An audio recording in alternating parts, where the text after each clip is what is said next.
Smooth, cardiac और skeletal muscles. तो इन तीनों में सबसे इम्पोर्टेंटली जो है दैट इज स्केलेटल मसल, तो उस पर एम्फेसिस ज्यादा होगी, ठीक है। लेकिन समझने की चीज ये है कि ये जो तीनों तरह के जो मसल्स होते हैं, ये all the 3 types of muscles are found in an animal body. और बेसिकली ये मसल्स हैं क्या, मसल टिश्यू क्या है, ये these are the biological motors, ठीक है। ये कन्वर्ट करते हैं chemical energy into mechanical energy, और इसको फर्दर ट्रांसलेट करते हैं to pass the signals from the CNS, ठीक है। जब भी कोई मूवमेंट होती है मसल में, उसके मैसेज मतलब उसके सिग्नल्स को ये आगे फर्दर प्रोसेस करते हैं, या कह सकते हो ट्रांसलेट करते हैं, जिससे सीएनएस को पता चलता है, सेंट्रल नर्वस सिस्टम को, कि यहाँ कोई मसल्स की मूवमेंट हो रही है, ठीक। उसी के हिसाब से वो बॉडी अपने आप को मैनेज करता है। तो जैसे सबसे पहले अगर लेते हैं जैसे स्मूथ मसल, तो इनवॉल्यूंटरी और तुम्हारी स्ट्रेटेड होती है, ठीक है। इनवॉल्यूंटरी की मतलब है कि ये अपने आप नहीं काम करेगी, ठीक है। इनवॉल्यूंटरी मतलब आप जैसे इसको काम करो, और स्ट्रेटेड मतलब उसमें कुछ विजिबल स्ट्रेशंस होते हैं जो आप माइक्रोस्कोप पे देख सकते हो। तो हर एक टाइप की मसल्स जो होते हैं बॉडी के एक स्पेसिफिक ऑर्गन्स में ही होते हैं। जैसे अगर स्मूथ मसल की बात करें तो ये डाइजेस्टिव, यूरोजेनिटल सिस्टम्स में, और ऑलमोस्ट ब्लड वेसल्स और रेस्पिरेटरी सिस्टम में होते हैं। मतलब ऐसे समझ सकते हो कि जितने भी विसरल ऑर्गन्स हैं, all are having the system of smooth muscles. तो एक पिक्चर देख सकते हो, various type of smooth muscles, various types of muscles जो है। तो पहला जो तुम्हारी होगी कार्डियक मसल, ठीक है। ये कार्डियक मसल जो है इनवॉलंटरी इन कंट्रोल होती है, जो कि which are found in the heart. दूसरी तुम्हारी मसल हो गई स्केलेटल। ये मतलब almost because this type of muscle help in the locomotive system, तो ये बॉडी में सारी जगह होते हैं, ठीक है। और स्मूथ मसल्स जो है that these are also involuntary, मतलब ये अपने आप से काम करते हैं, ठीक है। तो अपने आप से काम बने, अपने मैंने किसी के इसमें नहीं है, मतलब कंट्रोल में नहीं है, ये अपने कंट्रोल खुद रखती है। तो जितने भी तुम्हारे विसरल ऑर्गन्स हैं सारे में स्मूथ मसल्स ऑलमोस्ट पाए जाते हैं। तो ये बेसिकली तीन होगी, देख सकते हो इनकी स्टेशंस देख सकते हो, जो न्यूक्लियस है वो देख सकते हो, है ना। तो कार्डियक मसल में थोड़ी थोड़ी गैप रहती है, और ये इसके स्पेसिफिक मतलब फीचर होते हैं, that is the gap junction. Skeletal muscle की बात करें तो स्केलेटल मसल में देख सकते हो कि ये बिल्कुल ही रगेड होती है, एक दूसरे से बिल्कुल ही जुड़े हुए होती है, ठीक है। और स्मूथ मसल जो है ये भी मतलब एक तरह से कह सकते हो स्केलेटल मसल और कार्डियक मसल के बिल्कुल बीचों बीच रहती है ये चीज। तो स्मूथ मसल पे बहुत ज्यादा एम्फेसिस न देते हुए बस ये समझ सकते हो कि जो स्मूथ मसल होती है इसमें एक स्पेसिफिक इसकी कैरेक्टरिस्टिक होती है, that is known as plasticity, ठीक है। Plasticity is the important characteristic of the smooth muscle. दूसरी होगी तुम्हारी कि ये जो उसमें जो सेल्स न्यूक्लियस जो होते हैं that are presented in the central position, ठीक है। और देख सकते हो कि the smooth muscles they are tapering towards their ends, मतलब स्पिंडल शेप के होते हैं, ठीक है। बीच में तो ओपन होते हैं, ब्रॉड होते हैं, लेकिन साइड्स में जो दोनों एंड है वहां पर बिल्कुल चिपके वैसे होते हैं ना, स्पिंडल शेप होते हैं। इसके बाद जो इम्पोर्टेंट इसमें है कि इसमें भी एक्टिन और मायोसिन फिलामेंट्स होते हैं, लेकिन ये उतने अच्छे से वर्क नहीं करते हैं जितना कि एक्टिन मायोसिन फिलामेंट का वर्क होता है ड्यूरिंग स्केलेटल मसल्स, ठीक है। देख सकते हो इसका एक एग्जांपल दिया है कि मायोसिन अरेंज्ड होता है इन थिक फिलामेंट्स, लेकिन उतने अच्छे से नहीं। स्केलेटल मसल में बड़े अच्छे से अरेंज रहता है, लेकिन स्मूथ मसल में नहीं होता है। लेकिन ये क्या है, मतलब बेसिक क्योंकि कॉन्ट्रैक्शन और रिलैक्सेशन जो होती है मसल्स की, ये it is very much due to the actin and myosin filaments. ये totally depends upon the actin and myosin filaments. तो चूंकि मायोसिन जो है बहुत ज्यादा अरेंज नहीं होती है थिक फिलामेंट्स में, इस कारण से इसकी जो कॉन्ट्रैक्शन होती है ये कंप्लीट स्केलेटल मसल के जैसे नहीं है, और ये इसको कह सकते हैं इनवॉलंटरी मसल। एक और पिक्चर देख सकते हो जिसमें दिया हुआ है ये स्मूथ मसल तुम्हारा, ठीक है, स्पिंडल शेप्ड ऑलमोस्ट है। तो ये कॉन्ट्रैक्टाइल फिलामेंट हो गई, ठीक है, ये रिलैक्स्ड मोड में रहेगी, और ये इसकी लोकल फोकल डेंसिटी होगी। फोकल डेंसिटी यहाँ है, और मतलब जब ये रिलैक्स रहेगी तो ऐसे रहेगी, जब कॉन्ट्रैक्ट होगी तो देख सकते हो जो कॉन्ट्रैक्टाइल फिलामेंट है that are the actin and myosin filaments, ये इसको कॉन्टैक्ट करा सकती है। तो इसमें जो है कॉन्ट्रैक्शन और रिलैक्सेशन का मतलब अपना ही एक अंदाज होता है, ठीक है। ये अप टू एक सर्टेन लिमिट तक, मतलब एक जो अपर लिमिट है इसकी बहुत ज्यादा है, वहां तक ये कॉन्ट्रैक्ट या रिलैक्स हो सकता है। तो बेसिकली इसमें सिंगल यूनिट मसल, ठीक है, और these are connected by the gap junctions and the cells contract as a single unit। दूसरी देखते हैं, जो इस टाइप के single unit smooth muscle cells होते हैं, ये हमारे जनरली इंटेस्टाइन्स में है। तो इसका मैकेनिज्म ऐसे देख सकते हो कि ये जो है ऑटोनोमिक न्यूरॉन वेरिकोसिटी, ठीक है, इसके थ्रू मतलब इसकी जो रिलैक्सेशन या एक्साइटेशन होती है वो इसके थ्रू होती है। इसमें देख सकते हो इसमें भी गैप जंक्शंस होते हैं, लेकिन बहुत थोड़े, है ना, बहुत हल्का है। मतलब जिस जिस जो गैप जंक्शन की बात कर रहे थे कार्डियक मसल से, उससे बहुत ही हल्का है इसमें गैप जंक्शन। स्मूथ मसल की सेल्स देख सकते हो, रिसेप्टर्स जो है होते हैं ये प्रेजेंट होते हैं बिटवीन अपेक्स पे, ठीक है, ये देख सकते हो ये सब। तो ये जो न्यूरोट्रांसमीटर है, जब भी कोई मूवमेंट होती है तो यही न्यूरोट्रांसमीटर्स यहाँ से रिलीज करते हैं और इस पर एक्ट करते हैं, ठीक है। ये देख रहे हो, ये एक सेल्स है ना, मतलब ये दिखा रहा है चैनल कैसे जा रही है। फिर यहाँ कॉन्ट्रैक्ट और रिलैक्स, ये इसी न्यूरोट्रांसमीटर के थ्रू होती है, जिससे बताता है कि कॉन्ट्रैक्शन होना है या मसल्स का रिलैक्सेशन, मतलब लोकोमोशन में है या नहीं है। इंटेस्टाइन की बात कर रहे हैं। आई में क्या होती है, multi unit smooth muscle cells होते हैं। ये भी स्मूथ मसल सेल्स दोनों जगह है, जीआई ट्रैक्ट में भी और आई में भी, लेकिन स्मॉल इंटेस्टाइन में सिंगल यूनिट है और यहाँ मल्टी यूनिट है। मल्टी यूनिट का क्या है देख सकते हो, मतलब ये सिंगल यूनिट एक लंबा चेन सा चलता है, मल्टी यूनिट में क्या है एक दूसरे से ये मिले हुए हैं, ठीक है। तो इसकी जो कॉन्ट्रैक्शन या रिलैक्सेशन होगी ये बहुत ही ज्यादा होती है इन कंपैरिजन टू इंटेस्टाइन के जो स्मूथ मसल्स होते हैं, ठीक है। इसलिए जो बोलते हैं ना, आईज जो होता है, eyes are the very much sensitive organ of an animal body, ठीक है। फिर कार्डियक मसल की अगर कैरेक्टरिस्टिक्स की बात करें तो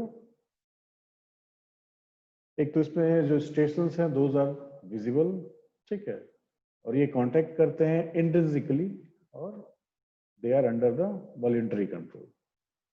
मसल्स जो है रिस्ट्रिक्ट करते हैं हार्ट को, हार्ट तक नहीं पहुंचती है,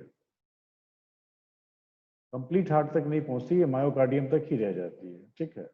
और जो ब्लड सर्कुलेशन है उसके रिदमिक कॉन्ट्रैक्शन में भी ये बहुत ज्यादा हेल्प करती है।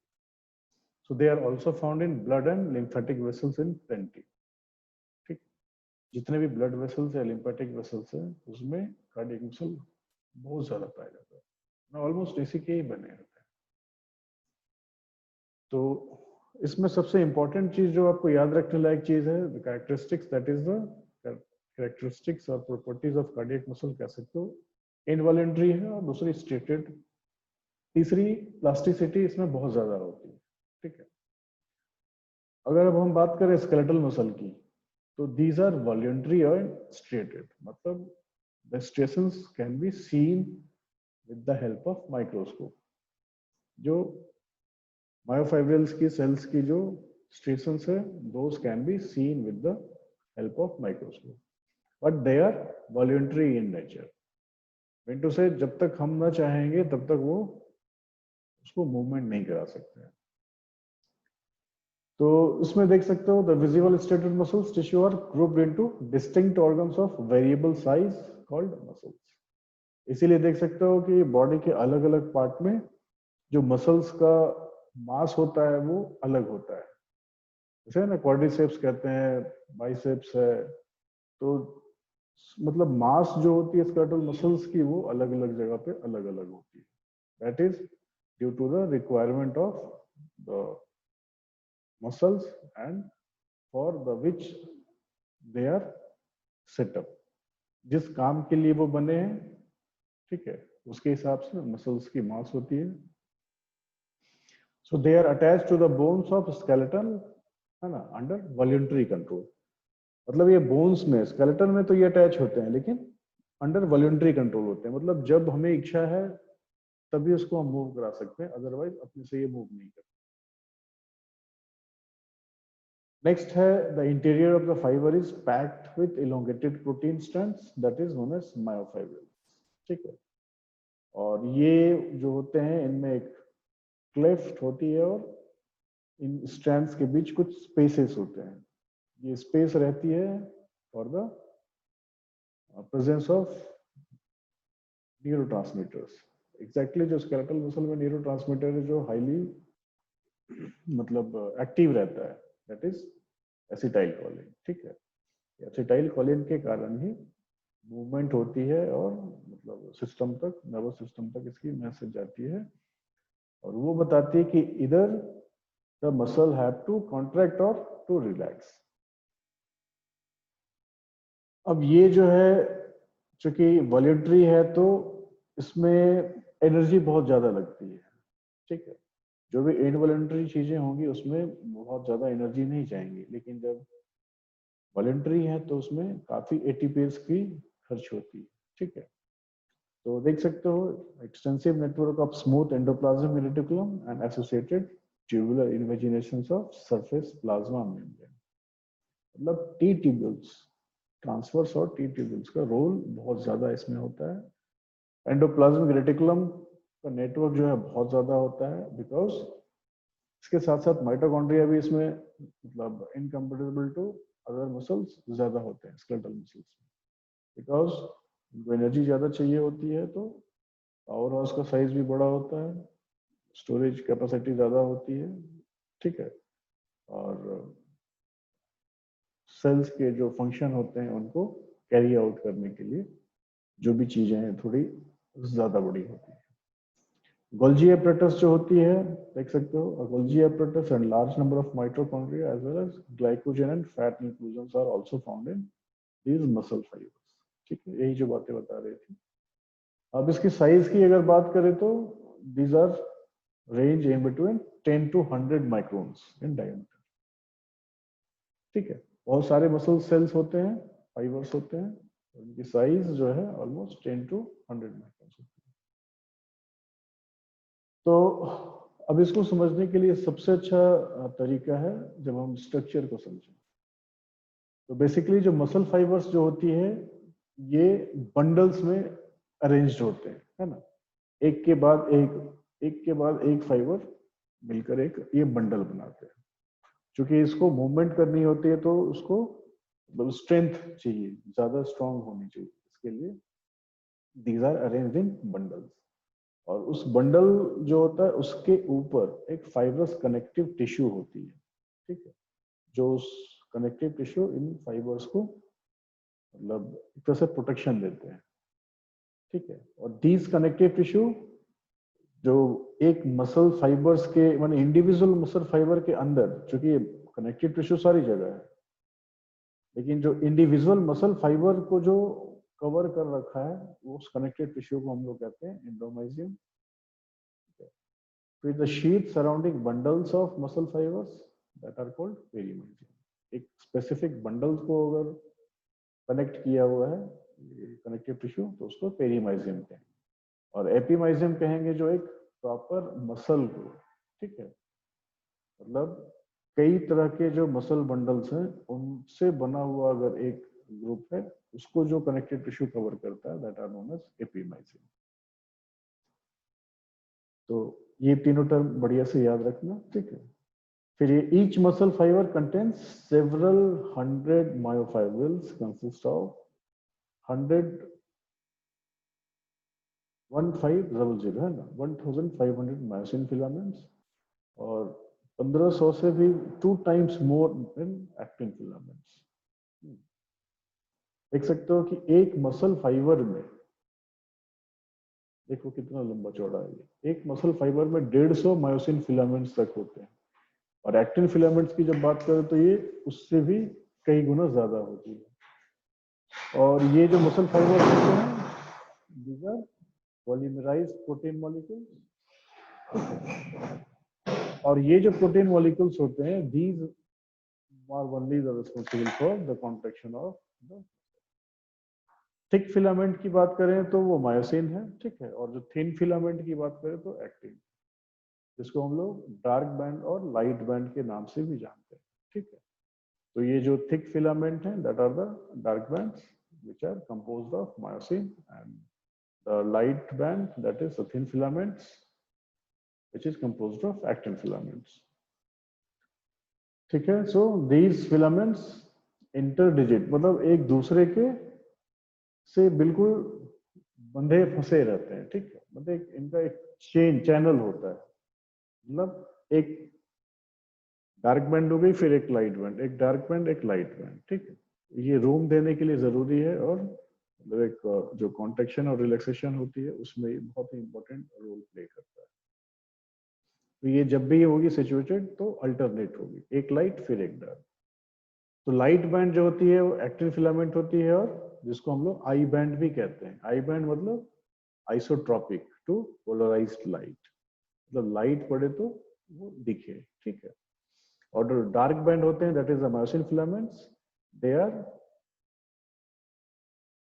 ए band, also known as A band, ठीक है, दैट इज उसको कह सकते हो एनआइसोट्रॉपिक, ठीक है। तो ये जो कॉम्बिनेशन हो गया तुम्हारी ए बैंड और आई बैंड का, इसको ही हम सार्कोमेयर कहते हैं, ठीक है। सार्कोमेयर क्या हुआ, एक कंप्लीट यूनिट हो गई एक मसल फाइबर की, जिसमें एक अल्टरनेट अरेंज्ड इंटरडिजिटेट ए बैंड और आई बैंड, मतलब मायोसिन फिलामेंट्स और एक्टिन फिलामेंट्स रखे हुए हैं, ठीक। अब ये जो एक्टिन फिलामेंट्स है, ये क्या होते हैं, ये अटैच होते हैं जेड लाइन पे या जेड मेम्ब्रेन पे। ये जेड लाइन क्या होता है, जेड लाइन मतलब एक सार्कोमेर से दूसरे सार्कोमेर को जो कनेक्ट करता है, ठीक है, जो लाइन कनेक्ट करता है, that is the Z line और जेड मेम्ब्रेन। मतलब एक मसल फाइबर जो है मायोफाइब्रिल, दूसरे मायोफाइब्रिल से अगर रेस्पेक्टिव मायोफाइब्रिल से जो अटैच रहती है, ठीक है, उसको ही हम लोग सार्कोमेर, दो सार्कोमेर अलग अलग। तो ये जेड लाइन जो होती है, that is present in between two sarcomeres, ठीक है। उसको पिक्चर वाइज समझ सकते हो। ये तुम्हारी जो हो गई डार्क बैंड, देख सकते हो, ये वाली ब्लैक वाली, that is the myosin filaments, ठीक है।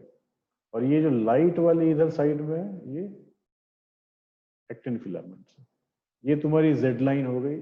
अब देख सकते हो ये लाइट वाली जो है, ये इधर भी गई, फिर दूसरे साइड भी गई, ठीक है। ये एक कंप्लीट सार्कोमेयर हो गई, ठीक है, एक सार्कोमेयर। तो अब ये इधर भी है, इधर भी है ना। डार्क बैंड जो है या मायोसिन फिलामेंट्स कह सकते हो, ये बिल्कुल बीचों बीच प्रेजेंट होती है। लेकिन देख सकते हो एक डार्क बैंड के बाद फिर लाइट बैंड है, फिर डार्क बैंड के बाद फिर लाइट बैंड, ठीक है।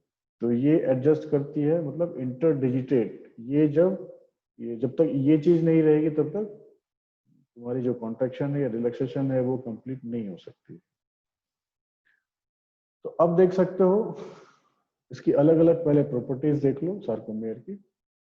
जेड लाइन हो गई, यहां से यहां तक कंप्लीट आई बैंड है, ठीक है, मतलब बिल्कुल लाइट बैंड है। और ये जो है एच बैंड जिसको कह सकते हैं, या ए बैंड, एच बैंड हो गई जो कंप्लीट डार्क बैंड वाली है ना मायोसिन। कुछ पोर्शन जो ऐसे हैं जो आई बैंड और ए बैंड म्यूचुअली एक दूसरे को मतलब पार्टिसिपेट कर रहे हैं जहाँ, तो वहां से लेके कंप्लीट मतलब एक मायोसिन फिलामेंट जहां से शुरू होती है और जो लास्ट होती है उसके बीच में कुछ आई बैंड भी आ रही है और कुछ गैप जंक्शन भी आ रहे हैं। तो ये सारे जो गैप जंक्शन, मायोसिन फिलामेंट और mixed of actin and myosin filament, इसको ए बैंड कहते हैं। यही तुम्हारा हो गया एन आइसोट्रोपिक बैंड। ठीक है, आई बैंड तो हो गई तुम्हारी लाइट बैंड, और एच बैंड हो गई जो बैंड मतलब आई बैंड और आई बैंड से अलग है बिल्कुल, इसमें सिर्फ और सिर्फ मायोसिन फिलामेंट्स है, that are known as H band. ठीक है, इसको बिल्कुल ध्यान में रखना। अब ये देखो क्या होती है, मतलब बोलते हैं कॉन्ट्रैक्ट कर रही है या मसल्स रिलैक्स कर रही है, तो वो किस स्थिति में होती है। क्योंकि ये दो पिक्चर है, एक ही में दिख रही है लेकिन यहाँ से अलग है। एक तो यहाँ रिलैक्स लिखी हुई है, कॉन्ट्रैक्टेड। रिलैक्स्ड कहने का मतलब है कि ए बैंड और आई बैंड जो है ये अलग अलग है अभी। ठीक है, ये दोनों अलग अलग है, और जो डिस्टेंस है एच बैंड की ये ज्यादा है क्योंकि ये रिलैक्स्ड पोजीशन में है। लेकिन जैसे ये इंटरडिजिटेट होती है, मतलब जब इसके सार्कोमेयर पे, ठीक है, ये जेड लाइन जो है एक सार्कोमेयर, यहाँ और यहाँ ये पोजीशन होती है तुम्हारी अटैचमेंट ऑफ न्यूरोट्रांसमीटर। तो जब कोई न्यूरोट्रांसमीटर आएगी, ठीक है, यहाँ से मतलब जब भी रिलैक्स होनी है या कांटेक्ट होनी है तो ये न्यूरोट्रांसमीटर यहाँ से एक्टिव होगा और ये टुवर्ड्स सेंट्रल नर्वस सिस्टम के पास जाएगा। काफी आयंस का भी इसमें है, ठीक है, आयंस का भी रोल है, मतलब कॉन्ट्रैक्शन के लिए calcium ion is the most relevant ion. तो कॉन्ट्रैक्शन तभी होगी जब कैल्शियम आयन जो है ये अपने जगह से बाहर आएंगे। ठीक है, बाहर आ गए तो मतलब वो कॉन्ट्रैक्ट हो गए, अंदर जाएंगे फिर रिलैक्स हो गए। अब इसमें क्या है देख सकते हो, रिलैक्स्ड में ठीक है, कॉन्ट्रैक्ट जब हो रही है तो क्या हो रहा है, ये पूरा जो जेड लाइन है तुम्हारी इतनी दूर अंदर आ गई है ना, मतलब कि यहाँ जो आई बैंड और ए बैंड के बीच में जो आपस की मतलब इंटरेक्शन है वो बढ़ जाती है। ठीक है, तो इसमें देख सकते हो कि सबसे इंपॉर्टेंट चीज है जो मायोसिन फिलामेंट्स है उसकी लेंथ कम नहीं हो रही है, वो एज इट इज है। लेकिन आई बैंड्स जो है मतलब एक्टिन फिलामेंट्स है, इसकी लेंथ जो है वो कम हो रही है। ठीक है, अगर सही से देखोगे तो ये कम भी नहीं हो रही है। कम क्यों नहीं हो रही है, क्योंकि इसकी लेंथ भी उतनी ही है लेकिन ये अपना पोजीशन चेंज कर लिया, मतलब एच बैंड जो बन रहा है ये कम हो गया। ठीक है, मतलब गैप जंक्शन जो था वो कम हो गया थोड़ा। ये यहाँ एच बैंड इतनी बन रही थी क्योंकि एक्टिन फिलामेंट यहाँ तक थी, लेकिन यहाँ आ गई तो ये एच बैंड सिर्फ इतनी ही रह गई। जो एम लाइन पर है बस ऑलमोस्ट उतनी ही हमारी एच बैंड है। तो ये कॉन्ट्रैक्शन का बेसिक रूल था। अब अगर हम इसमें बात करें स्केलेटल मसल की, ठीक है, तो मतलब इसके क्या बोलते हैं कॉन्ट्रैक्शन या रिलैक्सेशन की, तो एग्जैक्टली क्या होती है, जो एक्शन पोटेंशियल होती है जनरेट करती है अलोंग द मसल फाइबर, मतलब सर्कोलेमा से। ठीक है, मतलब फाइबर्स जो है ये कॉन्ट्रैक्ट करती है पहले, और इसकी लेटेंट पीरियड जो होती है वो 3 मिलीसेकंड होती है। तो एक्शन पोटेंशियल इनिशिएट होती है कब, जब मोटर न्यूरॉन के थ्रू जो तुम्हारी टी ट्यूबुल्स, ठीक है, जो न्यूरोमस्कुलर जंक्शन के पास टी ट्यूबुल्स होती है वहां से एक मसल फाइबर एक्टिवेट होता है।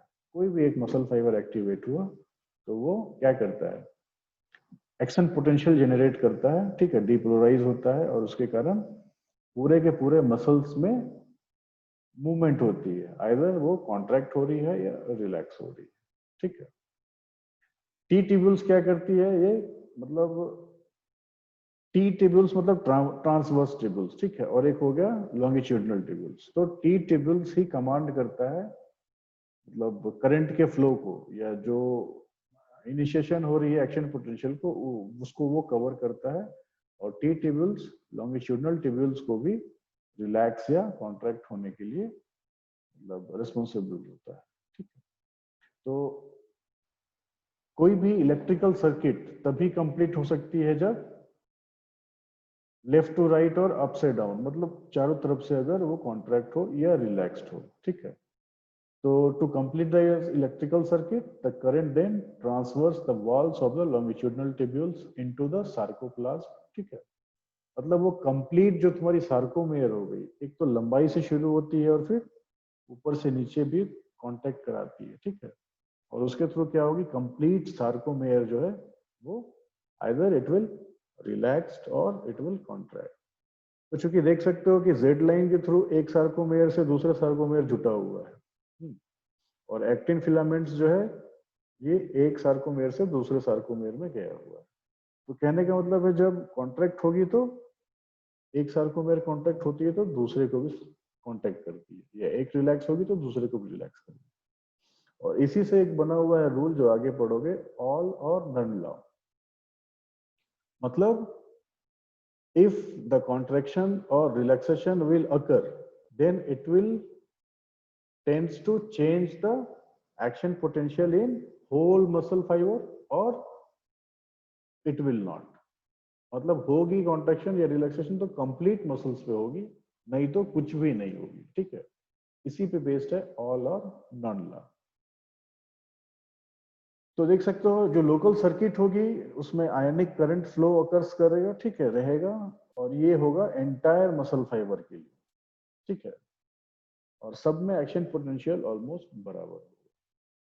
जो इलेक्ट्रिकल पोटेंशियल जो है ये डायरेक्ट ओपन करेगा टी ट्यूब्यूल को, ठीक है, मसल फाइबर पे, और ये कांटेक्ट कराता है to that half of sarcomere supplied by the tube. मतलब जो टी ट्यूब्यूल्स है उसके आधे को इधर से खींचता है, फिर वो जो इलेक्ट्रिकल सर्किट जो नेक्स्ट सार्कोमेयर पे जाती है वो दूसरी तरफ से खींचती है, और ये कंप्लीट कॉन्ट्रैक्शन होती है पूरे मसल्स की, ठीक है। मसल फाइबर शुरू होती है और पूरे मसल्स को जाती है। अब इसको देख सकते हो ऐसे, एक्टिन फिलामेंट और मायोसिन फिलामेंट, ठीक है। मायोसिन बीच में है, एक्टिन साइड से। तो क्या है, एस एच जोन जो तुम्हारी है, ठीक है, एच जोन है, यही तुम्हारी मेन है। देख सकते हो जेड लाइन इधर एक सार्कोमेयर हो गई, एक सार्कोमेयर इधर हो गई, ठीक है, वैसे ही आधा आधा इधर हो गया। तो अब देख रहे हो ना, साइज ऑलमोस्ट लेंथ वैसे ही लिया गया है, लेकिन इसमें क्या हो रही है, ये मसल रिलैक्स्ड है, ठीक है। लेकिन जब कॉन्ट्रैक्ट हो रहा है तो क्या हो रहा है, एच जोन जो है ये बिल्कुल छोटा सा हो जा रहा है ना, यहाँ इतनी बड़ी सी थी, यही डिफ्रेंशिएट कर रहा है। इसके बाद क्या हो रहा है, लेंथ जो है मसल्स की, फाइबर्स की, मसल फाइबर्स की वो सेम है, देख रहे हो, मायोसिन एज इट इज वही है, लेकिन एक्टिन फिलामेंट वो भी वही है, लेकिन क्या हो रहा है, ये एक दूसरे पे कॉन्टैक्ट हो जा रहा है, ठीक है, कॉन्टैक्ट मतलब चिपक जा रहा है। तो एक्टिन फिलामेंट जो है ये मतलब इसका जो रेशियो है काफी नजदीक हो रहा है। अब इससे क्या होता है, आई बैंड और ए बैंड पे बहुत ज्यादा इफेक्ट नहीं पड़ता है, ठीक है। स्पेशली आई बैंड पे नहीं पड़ेगा, सॉरी ए बैंड पे नहीं पड़ेगा, मतलब मायोसिन फिलामेंट्स पे नहीं पड़ेगा, लेकिन जो आई बैंड है, ये आइसोट्रोपिक बैंड से, एक्टिन फिलामेंट से, इस पे पड़ेगा, और ये क्या होगा, बिल्कुल एक से दूसरे से मतलब इधर कांटेक्ट करेगा या फिर रिलैक्स करेगा। यहीं पर बनती है क्रॉस ब्रिज। जैसे देख सकते हो दूसरे सार्कोमेयर का जो मायोसिन फिलामेंट्स है वो इतनी मतलब यहाँ पर क्या बोलो खुली हुई नहीं है, लेकिन ये क्या है, बिल्कुल कॉन्ट्रैक्ट हो गई है, देख रहे हो, देख सकते हो इस फिगर को, ठीक है। तो ये बेसिकली तुम्हारी डिफरेंस हो जाती है यहाँ रिलैक्सेशन और कॉन्ट्रैक्शन ऑफ स्केलेटल मसल्स में। अब अगर आगे चले तो spread of electrical current inward through T tubules when an action potential passes has direct electrical effect on the interior of the muscle fiber to cause attraction between the actin and myosin filaments. और इसी attraction of actin myosin filaments के कारण contraction होती है। अब specifically अगर हम बात करें मायोसिन और एक्टिन फिलामेंट्स की क्या है ये, तो जो थिक फिलामेंट होती है सार्कोमेर में, जैसे बताया था, दोज आर मायोसिन फिलामेंट्स, ठीक है। तो ये मायोसिन फिलामेंट्स जो है, इसको अगर हम मॉलिक्यूल्स के बात करें तो मायोसिन मॉलिक्यूल्स भी दो तरह के होते हैं, ठीक है। एक होती है लाइट मायरोमायोसिन जिसको LMM भी कहते हैं, और एक हैवी मेरोमायोसिन होती है, इसको HMM कहते हैं। तो जो मायोसिन मॉलिक्यूल्स होती है एक सार्कोमेयर में, वो करीब देख रहे हो ना 200 होती है, number of 200 myosin molecules present in a single sarcomere.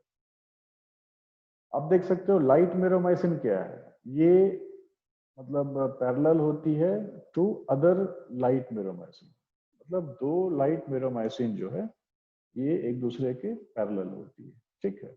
और ये लेंथ बनाती है थिक फिलामेंट, लंबाई बनाती है। जबकि हैवी मेरोमायोसिन जो है ये projects outward like an arm from the end of the light meromyosin filaments. मतलब इसको ऐसे समझ सकते हो कि ये तुम्हारी हो गई, ठीक है, मायोसिन फिलामेंट्स। तो इसके बिल्कुल जो पैरेलल चल रही है दैट इज द लाइट मेरोमायोसिन, लेकिन इसको जो कवर कर रही है, ठीक है, एक फाइबर से दूसरे फाइबर को जो कनेक्ट कर रही है दैट आर द हैवी मेरोमायोसिन।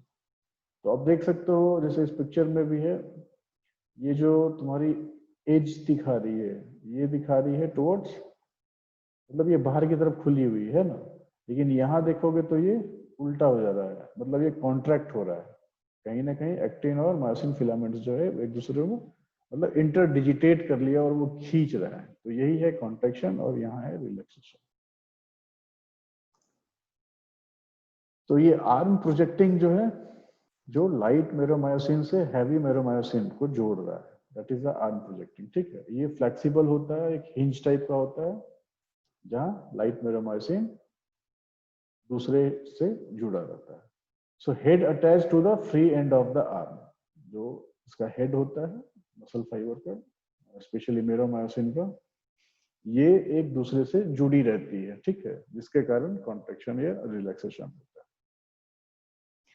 तो ये जो मतलब जो हैवी मेरोमायोसिन पार्टिकल्स का जो हिंज है, मतलब सिर जो होता है, इसी को कहते हैं हम लोग cross bridge, which protrude from all around the thick filaments, ठीक है। मतलब सिर जो है एक दूसरे से जुड़ा हुआ है, और जब भी कॉन्ट्रैक्शन होती है, ठीक है, आइदर रिलैक्सेशन होती है, तो वहां क्रॉस ब्रिज की फॉर्मेशन होती है, मतलब एक हेड दूसरे हेड से जुड़ा हुआ है और उसको वो कॉन्ट्रैक्ट करता है आइदर या रिलैक्स कराता है with the help of this light meromyosin. फिर देख सकते हो they away from the centre in both directions, so there are no cross bridges in the centre of the thick filament.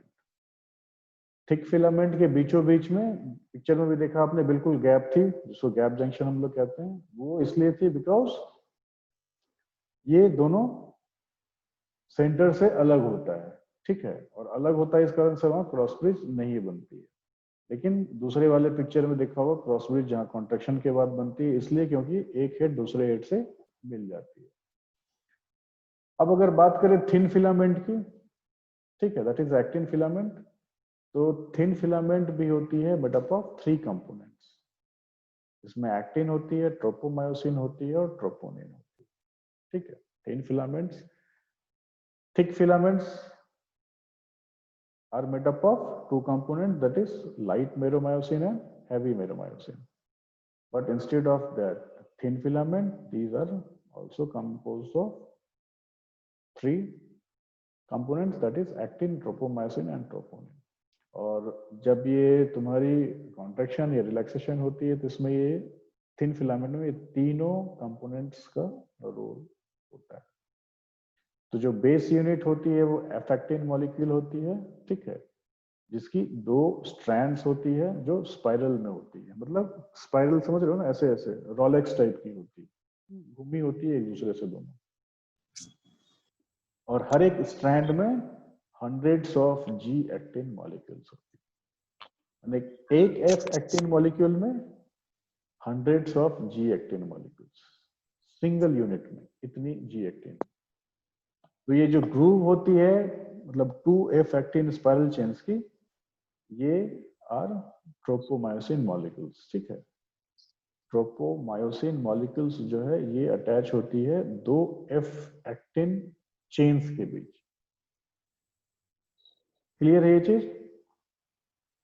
Third Yes, sir. Protein जो है troponin, ये attach होती है tropomyosin molecule के साथ, ठीक है। और ये ट्रोपोमायोसिन और ट्रोपोनिन मिलकर बनाती है एक complex that is known as troponin tropomyosin complex. तो ये जो कैल्शियम आयंस होती है जो प्रेजेंट होती है सेल में, ये क्या करती है, ये काउज करती है myosin molecules to develop an ATPase capability, ठीक है। तो ये जो एटीपेज जो प्रोड्यूस करती है कैल्शियम आयन, ये क्या करता है, यही हेल्प करता है इसको मायोसिन को एटीपी को अलग करने का, ठीक है। और वहीं से ये एनर्जी देता है मॉलिक्यूल, मतलब ये ट्रोपोमायोसिन और ट्रोपोनिन मॉलिक्यूल को, ठीक है। यही कैल्शियम आयन जो वहां से लिबरेट होती है एटीपेज से, वो उसको फर्दर आइदर कांटेक्ट कराता है या रिलैक्स कराता है, इसमें ये हेल्प करती है, ठीक है। तो कैल्शियम आयन देख सकते हो बहुत ही इंपॉर्टेंट है। ये तुम्हारी रचेट थ्योरी है, इसको बाद में बताएंगे, ठीक है। इसको कल कवर करेंगे हम लोग।